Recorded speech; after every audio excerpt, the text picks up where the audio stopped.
It's been nearly 5 years since a gunman killed 20 children and 6 educators at Sandy Hook Elementary School in Newtown, Connecticut. In the half-decade since, the U.S. has seen several more mass shootings, but still Americans remain divided on solutions to curbing gun violence. Shannon Watts is the founder of Moms Demand Action for Gun Sense in America. She joins me now from San Francisco. Shannon, thanks for being here. Thank you. On Thursday, it will have been exactly 5 years since the mass shooting in Newtown, Connecticut. How did that event contribute to you creating Moms Demand Action?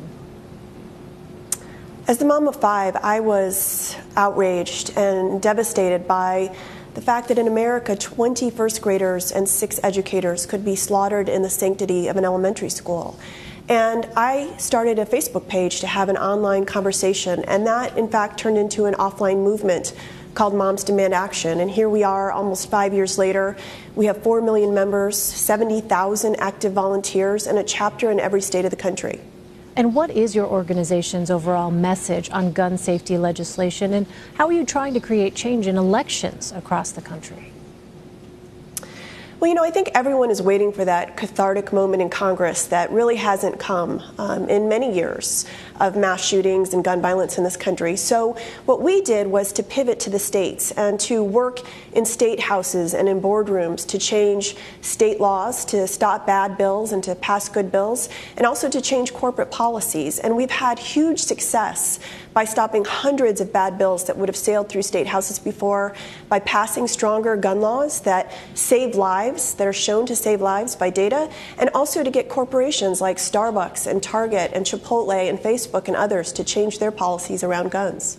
Well, last week, the House of Representatives passed legislation that would allow concealed carry permits to be recognized in states other than the one it was issued in. It's important to note that the measure includes incentives to report legal and mental health records to the National Background Check System. What is your group's position on this as it goes to the Senate?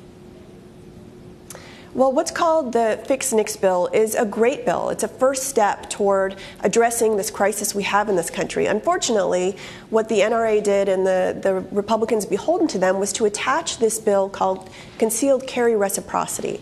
This is a dream for the NRA. It's a nightmare for public safety. It would basically make the lowest common denominator law in the country, for example, Alabama or Arkansas or Florida, and that would then apply to the rest of the country. So where it's easy to get a permit, you could then take that permit into a state like New York or California or Massachusetts or other states that have strong gun laws. And so states' rights would really be upended by this incredibly dangerous bill that the NRA is pushing. So you do not support it in its current form?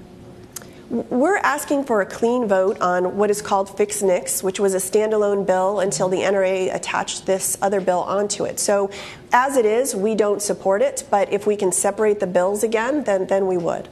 Well, polls show that gun legislation is an issue that divides Americans along partisan lines.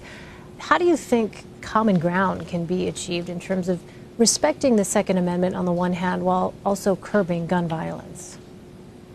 Well, our organization is full of gun owners. We support the Second Amendment, but we believe that with rights come responsibilities. And so that's what we are fighting for through state laws, through corporate policy changes.